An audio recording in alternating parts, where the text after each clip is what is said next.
Hello everyone, मैं रजनीश कुमार अपने YouTube channel R K math मस्ती के माध्यम से 12वीं के छात्रों के लिए हिंदी का गद्यखंड का पाठ का नाम और लेखक का नाम लेकर आया हूं, जो कि एक ट्रिक के माध्यम से बताऊंगा। जो ट्रिक सुनने के बाद आपको सभी गद्यखंड का लेखक और पाठ का नाम याद हो जाएगा। इसमें आपको किसी प्रकार का रटना या फिर याद नहीं करना पड़ेगा। तो चलिए शुरुआत करते हैं। एक पाठ से फर्स्ट पार्ट से शुरुआत करते हैं। तो चलिए, फर्स्ट पार्ट जो हमारा यहाँ पर है बातचीत, और इसके लेखक है बालकृष्ण भट्ट। तो आप ऐसे याद कैसे रखिएगा इसको, जैसे बातचीत और यहाँ से बाल कृष्ण भट्ट। तो ऐसे कृष्ण का जो बाल रूप था, छोटा रूप, तो वो छोटे रूप से ही बातचीत करने में एकदम माहिर थे। कौन? कृष्ण। कृष्ण जो थे बाल यानी छोटा रूप में ही बातचीत करने में माहिर हो गए थे। तो ऐसे आप याद रख सकते हैं बालकृष्ण भट्ट। बालकृष्ण भट्ट क्या लिखे हैं? बातचीत। बातचीत में कौन माहिर था? बाल मतलब कृष्ण का छोटा रूप। जब वे छोटे थे तभी वे बातचीत करने में माहिर हो गए थे। अब ऐसे चलिए दो पाठ देखते हैं। उसने कहा था, और यहाँ से है चंद्रधर शर्मा गुलेरी। तो आप ऐसे चंद्र यानी इसको आप मान लीजिए चंदा, और धर यानी धरना यानी रखे रहिए, रखना। और यहाँ से है उसने कहा था। ऐसे आप कैसे याद रखिएगा, जैसे मान लीजिए आपको आपसे कोई चंदा मांगने आया, तो आप बोले कि चंदा अभी नहीं है, कल आइएगा, कल दे देंगे। तो बोले ठीक है, कल रखे रहिएगा, मतलब कल चंदा धरे रहिएगा, मैं कल आऊंगा चंदा ले जाने। तो आपको उसे ऐसे याद रहेगा कि हाँ, उसने कहा था कि चंदा मैं आऊंगा ले जाने। कौन? उसने कहा था, चंदा ले जाने वाला। उसने कहा था कि चंदा धरे रहिएगा, मैं आऊंगा। तो ऐसे याद रख सकते हैं कि उसने कहा था। पाठ के लेखक कौन है? चंद्रधर शर्मा गुलेरी। चलिए यहाँ तीन पाठ देखते हैं। संपूर्ण क्रांति। संपूर्ण क्रांति के लेखक कौन है? जयप्रकाश नारायण। तो यहाँ से क्रांति देखिए। क्रांति, जब कहीं भी क्रांति होती है तो क्या होता है? क्रांति का जयकार किया जाता है। उस क्रांति में जयकार किया जाता है, और जयकार करने से वो क्रांति सभी जगह यानी संपूर्ण विश्व में फैलने लगती है और प्रकाशित होने लगती है। तो ऐसे याद रख सकते हैं, जब कहीं भी क्रांति होती है तो उसका इतना जयकार हो जाता है कि वो सब तरफ संपूर्ण सभी तरफ फैल जाती है और प्रकाशित हो जाती है। तो ऐसे संपूर्ण क्रांति के लेखक कौन है? जयप्रकाश नारायण। अब चार पाठ देखते हैं यहाँ। अर्धनारीश्वर, यहाँ से है रामधारी सिंह दिनकर। अब मान लीजिए अर्धनारीश्वर यानी कि आधा नारी और आधा पुरुष।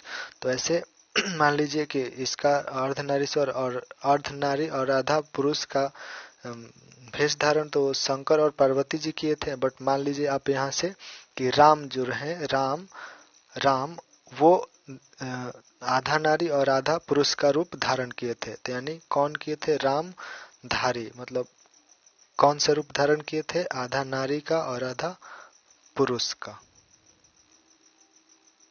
क्योंकि जो राम जो थे तो राम विष्णु जी का अवतार थे, और शंकर जी जो थे विष्णु जी का ही अवतार थे। तो ऐसे मान सकते हैं कि जो राम जो थे, राम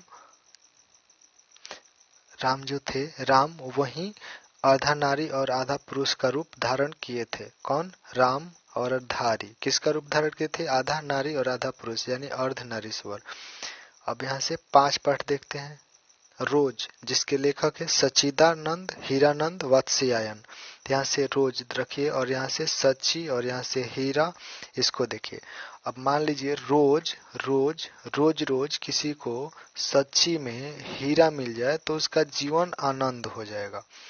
तो ऐसे याद रख सकते हैं, रोज क्या हो? अगर रोज हीरा किसी को सच्ची का हीरा मिल जाए रोज रोज, तो उसका जीवन आनंद हो जाएगा। तो ऐसे याद रख सकते हैं। रोज के लेखक कौन है? सच्चिदानंद हीरानंद वात्स्यायन। अब यहाँ से लेख 6 पाठ देखते हैं। 6 पाठ जो है, हमारा पाठ का नाम है एक लेख और एक पत्र, जिसके लेखक है भगत सिंह। तो यहाँ से देखिए, एक लेख और एक पत्र। जब भगत सिंह जेल में थे तो वहां से एक पत्र और किताब भी लिखे थे। तो उनका अंतिम वही लेख और पत्र है। तो ऐसे आप याद रख सकते हैं कि लेख और एक पत्र, मतलब वही एक किताब हो गया और एक पत्र हो गया। जो लास्ट उनका था किनका, भगत सिंह का, उसके बाद उनको फांसी दे दिया गया। जेल में से जो पत्र और बुक लिखे थे उसके बाद उनको फांसी दे दिया गया। तो ऐसे याद रख सकते हैं भगत सिंह क्या लास्ट में एक ही लेख और एक ही पत्र लिखे हैं। तो ऐसे भी इनको कौन भूल सकता है भगत सिंह को। तो ऐसे आप याद रख सकते हैं वहीं जो थे कि एक लेख और एक पत्र लिखे। अब यहाँ 7 पाठ देखते हैं। 7 पाठ का है ओ सदा नीरा। अब यहाँ से लेखक कौन है, जगदीश जगदीश चंद्र माथुर।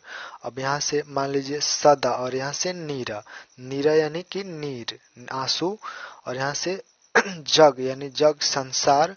अब यहाँ से मान लीजिए मार और थुर, मार माथुर है तो मान लीजिए मार थुर।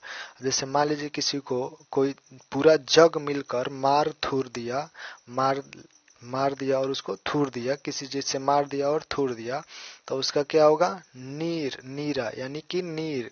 कब तक नीर आएगा, सदा आएगा, जब तक उसको दुखेगा, मार थुराने के बाद जब तक उसको दुखेगा सदा उसका नीर आते रहेगा। उससे याद आ जाएगा सदा नीरा। चलिए यहाँ से 8 पाठ देखते हैं। 8 पाठ के लेखक कौन है, सिपाही की माँ। और सिपाही की माँ पाठ का नाम है और लेखक कौन है, मोहन राकेश। याद कैसे रखिएगा इसको, जैसे मान लीजिए कि कोई गांव की औरत है जिसके 2 पुत्र है, जिसका नाम है मोहन और राकेश। अब उनके जो दोनों पुत्र है मतलब सेना के लिए तैयारी कर रहे हैं, बट उनका हो नहीं रहा है सेना में सिलेक्शन, बट किसी कारण कुछ दिनों के बाद हो गया। तब वे क्या कही जाने लगेंगी कि सिपाही की माँ है ये। जो मोहन राकेश सब सिपाही बन चुके हैं तो वो किसकी माँ है, सिपाही की माँ है। तो सिपाही कौन बना है, एक मोहन है और एक राकेश है। तो दोनों की माँ क्या है, सिपाही की माँ बन गई है, क्योंकि मोहन राकेश सिपाही बन चुके हैं अब। चलिए यहाँ से 9 पाठ देखते हैं। प्रगीत और समाज। अब देखिए प्रगीत और समाज, यहाँ से गीत देखिए और यहाँ से समाज। अब देखिए जो भी कोई गीत गाएगा, अच्छा गीत गाएगा तो उसका क्या होगा, समाज में नाम होगा। गीत जो भी कोई गाएगा उसका समाज में नाम होगा, और समाज में नाम होगा, नामवर यानी नाम होगा। कब होगा, जब गीत गाएगा अच्छा तो समाज में क्या होगा, उसका नाम होगा। तो नाम से ऐसे आपको याद आ जाएगा नामवर सिंह। प्रगीत और समाज के लेखक कौन है, नामवर सिंह। अब चलिए आगे बढ़ते हैं। 10 पाठ। यहाँ से जूठन है, जूठन, जूठन मतलब कि जूठा। अब यहाँ से ओम है और प्रकाश है। तो चलिए देखिए, मान लीजिए कोई गरीब आदमी है, वो भगवान से दुआ मांग रहा है कि मान लीजिए उसको जूठा ही हमेशा खाने के लिए मिलता है, कर्ज किसको, गरीब आदमी को हमेशा ही उसको जूठा ही खाने के लिए मिलता है। तो वो भगवान से दुआ मांग रहा है। दुआ में किस मंत्र का उच्चारण कर रहा है, ओम का, ओम का। और दुआ मांग रहा है कि मेरे भी जीवन में प्रकाश हो जाए, प्रकाश हो जाए। क्यों प्रकाश हो जाए, क्योंकि हमेशा उसे जूठा ही खाने को मिलता है। तो ऐसे आप याद रख सकते हैं जूठन। जूठन से आपको याद आ जाएगा कि कोई गरीब आदमी है, ओम का उच्चारण कर रहा है। और यहाँ क्यों कर रहा है ओम का उच्चारण, कि उसके जीवन में प्रकाश हो जाए, क्योंकि उसको जीवन हमेशा जूठा ही खाने को मिलता है। चलिए यहाँ से आगे देखते हैं 11 पाठ। जैसे हंसते हुए मेरा अकेलापन, हंसते हुए मेरा अकेलापन, इसके लेखक है मलयज। जैसे इसको कैसे याद रखिएगा, जैसे मान लीजिए कि हंसते वंदे मातरम हम लोग का गीत आता है एक, वंदे मातरम सुजलम सुफलम मलयज शीतलम सस्य श्यामलम वंदे मातरम वंदे, ऐसे आता है। तो उसमें क्या आता है, मलयज शीतलम आता है। मान लीजिए कोई लड़का है जो अपने स्कूल में प्रोग्राम हो रहा है उसके, तो वो तैयारी कर रहा है किसका, वंदे मातरम गीत का। अब उसको मलयज शीतलम आ नहीं रहा है, या फिर वंदे मातरम गीत गाने नहीं आ रहा है, सुजलम सुफलम मलयज शीतलम नहीं आ रहा है गाने उसको, और वो घर पर अकेले ट्राई कर रहा है, बार बार कोशिश कर रहा है और बार बार वो विफल हो जा रहा है। तो क्या करेगा, हंसेगा। और कब हंसेगा, अकेले ही ट्राई कर रहा था, तब मेरे हंसते हुए मेरा अकेलापन, यानी अकेले अपने ही हंस रहा है, अपने ही वो तैयारी कर रहा है। तो ऐसे याद रख सकते हैं लोग, हंसते हुए मेरा अकेलापन के लेखक कौन है, मलयज शीतलम। चलिए 12 पाठ देखते हैं। 12 पाठ के लेखक हैं, 12 पाठ है हमारा तिरिच। तिरिच लेखक है उदय प्रकाश नारायण। तो ऐसे तिरिच और उदय, उदय मतलब उदित होना यानी कि उगना, यानी प्रभात। जैसे मान लीजिए सूरज निकलता है हमारा, तो निकलता है तो प्रकाश देता है। तो यहाँ से मान लीजिए जब सूर्य का उदय जब होता है तो प्रकाश भी निकलता है। और सूर्य का उदय कैसे होता है? सीधे, तो एकदम सीधे तो नहीं हो जाता है, ऐसे होता है, थोड़ा टेढ़ा घूम के आता है। ऐसे इधर से उदय होगा और इधर आके डूब जाएगा, यानी तिरछा, तिरछा के डूबेगा, तिरछा निकलकर और फिर पूरब से तिरछा निकलते हुए पश्चिम में आके डूब जाएगा। तो ऐसे याद रख सकते हैं तिरिच। तिरिच के लेखक कौन हुए? उदय, यानी उदय हो रहा है और प्रकाश दे रहा है कौन? तिरिच, सूर्य। यानी सूर्य कैसे निकल रहा है? तिरछा निकल रहा है, ऐसे तिरछा निकल रहा है। तो ऐसे याद रख सकते हैं। अब यहाँ से 13 पाठ है जो गद्य खंड का लास्ट पाठ है हमारा, शिक्षा। अब ऊपर एक आपको हम बताए थे बातचीत। बातचीत के लेखक कौन है? बाल कृष्ण भट्ट।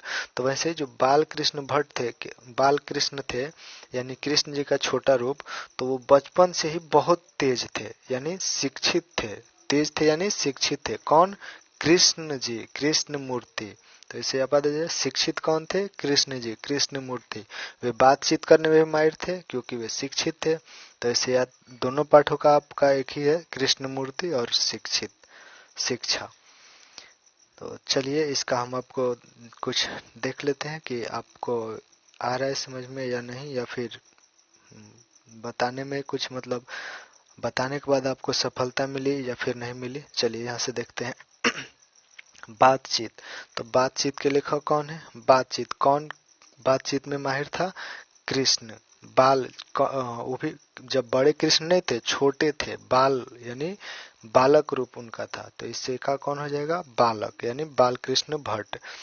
2 पाठ जो हमारा है, उसने कहा था। तो उसने क्या कहा था? क्या रखने के लिए कहा था?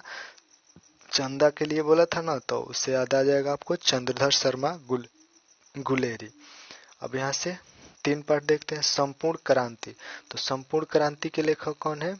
संपूर्ण क्रांति। क्रांति जब होगा तो क्या बोला जाएगा? उसमें जयकार बोला जाएगा। जयकार बोलने के बाद क्या होगा? उसमें वो चारों तरफ संपूर्ण यानी पूरे विश्व में फैल जाएगा, और फैलने के बाद क्या हो जाएगा? प्रकाशित हो जाएगा वो क्रांति। तो इससे कैसे? जयप्रकाश नारायण, जयप्रकाश नारायण। यहाँ से देखते हैं आगे। अर्धनारीश्वर। तो अर्धनारी और अर्ध आधा पुरुष का रूप कौन धारण किया था? शंकर जी। तो शंकर जी मान लीजिए किसके अवतार थे? विष्णु के। तो विष्णु जैसे ही तो राम का अवतार था। तो ऐसे याद आ जाएगा रामधारी सिंह दिनकर। लास्ट में ये जो है रामधारी सिंह दिनकर, ये रामधारी सिंह दिनकर। अब यहाँ से आगे देखते हैं 5 पाठ। रोज। अब रोज कैसे याद रखिएगा? रोज बताए थे आपको ऊपर हम कि रोज, अगर मान लीजिए रोज किसी को सच्ची का हीरा मिल जाए तो वो क्या होगा? उसका जीवन आनंद हो जाएगा। तो उससे याद आ जाएगा आपको सच्चिदानंद हीरानंद वात्स्यायन। चलिए यहाँ से 5 पाठ देखते हैं। 6 पाठ। एक लेख और एक पत्र। था इनको तो भूल नहीं सकते हैं क्योंकि ये जेल में जाने के बाद एक और लेख मान लीजिए लिखे थे और एक पत्र लिखे थे। कौन? भगत सिंह। उसके बाद नहीं लिख सके। क्यों नहीं लिख सके? कि उनको मान लीजिए फांसी दे दिया गया। तो यहाँ से भगत सिंह उसके लेखक हो जाएंगे, ये भगत सिंह। चलिए आगे देखते हैं 7 पाठ। 7 पाठ। ओ सदा नीरा। ओ सदा नीरा। सदा नीरा कब आता है उसको? जब कोई मारा है, थूरा है, उसको मारा है, थूरा, तो क्या है? उसका सदा नीर बहने लगता है। तो उसके लेखक कौन हो जाएंगे? जगदीश चंद्र माथुर। चलिए सिपाही की माँ। तो सिपाही की माँ कौन बनी थी? मोहन राकेश जो लड़का था लो, तो वो लोग सिपाही बन गया लो, तो उसकी माँ अब क्या कही जाएंगी? मोहन राकेश की माँ क्या कही जाएंगी अब? कि वह सिपाही की माँ हो गई है। तो आगे इससे आपको याद होगा। चलिए 9 पाठ देखिए यहाँ से। प्रगीत और समाज। तो गीत, यहाँ से गीत है और यहाँ से समाज। गीत जब कोई गाएगा तो समाज में क्या होगा? उसका नाम होगा, समाज में नाम होगा। तो इसे आप याद कर सकते हैं, नामवर सिंह। जूठन। यहाँ से 10 पाठ है हमारा जूठन। तो जूठन पाठ के लेखक कौन है? कौन है जूठन पाठ के लेखक? यहाँ से जो कोई गरीब व्यक्ति था, वो क्या कर रहा था, ओम का उच्चारण कर रहा था और अपने जीवन में प्रकाश मांग रहा था कि वो उसको जूठा खाने के लिए ना मिले। तो इसका ये ओम प्रकाश नारायण हो जाएगा। अब यहाँ से 11 है, हंसते हुए मेरा अकेलापन। तो कौन हंस रहा था? जो मलयज सुजलम सुफलम मलयज शीतलम गा रहा था गीत, तो उसको नहीं आ रहा था गाने, तो वो अपने अकेले में हंस रहा था। तो इससे याद होगा आपको मलयज। यहाँ से 12 पाठ है हमारा तिरिश। तो तिरिश से क्या निकलता है? सूरज निकलता है, यानी उदय, उदित होता है, उदय होता है। तो यहाँ से क्या हो जाएगा? उदय प्रकाश नारायण। यहाँ से उदय प्रकाश नारायण। और लास्ट पाठ जो हमारा है शिक्षा। तो शिक्षा का बताए थे आपको जे कृष्ण मूर्ति, जो जो एक पाठ के लेखक हैं, एक पाठ का बातचीत के और इसका शिक्षित जे कृष्ण मूर्ति है और एक बालकृष्ण भट्ट है। तो इस वीडियो में आपको हम हिंदी का गद खंड का 13 पाठ बताएं। जल्द ही इसका पद खंड का वीडियो बनाकर हम आपको जल्द ही देंगे। तो बस इस वीडियो में इतना ही।